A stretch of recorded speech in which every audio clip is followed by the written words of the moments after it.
the penthouse in the heart, where imagination becomes reality, inspired by the lectures of Neville Goddard. In 1958, the world was built on hierarchies, and Arthur was at the very bottom. He lived in the basement of the Sterling Building, a place of steam pipes, rattling subway vibrations, and the smell of cheap ink. Bennett! You missed the 4-extract delivery to the chairman's office. If you can't handle the mail, I'll find someone who can. You're lucky to even have a chair in this basement.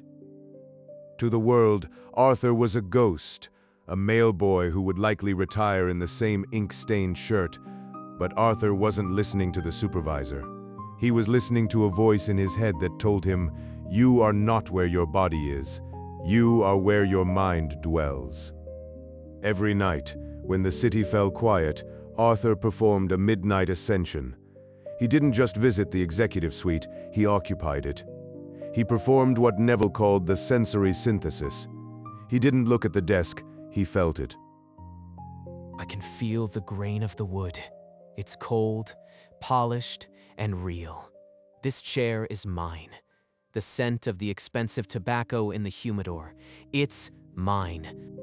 Then, the bridge of incidents began to form. A crisis that looked like a disaster was actually Arthur's invitation. If we don't have that signature by 5 p.m., the merger is dead. Who handled the 1920 archives? Nobody knows where they are. Mr. Henderson, the 1920 files were moved to the sub-basement bunker during the flood of '45. They aren't in the archives. They're behind the furnace. The room went silent. A mailboy was speaking like a partner.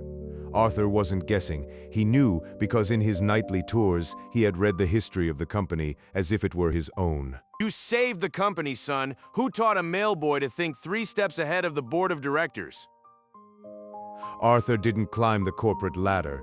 He simply decided he was already at the top, and the ladder grew beneath his feet. Henderson didn't just give him a bonus, he gave him a seat at the table. He needed someone who remained calm while the world was falling apart. Over the next week, the facts of the world caught up to the truth in Arthur's heart. I didn't work for this office. I assumed it, and the office found me. There were no interviews, no applications. The board simply looked at Arthur and realized he already belonged at the top. They weren't hiring a new man.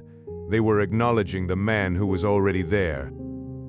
Where are you working today? In the basement of your current facts, or on the top floor of your imagined reality?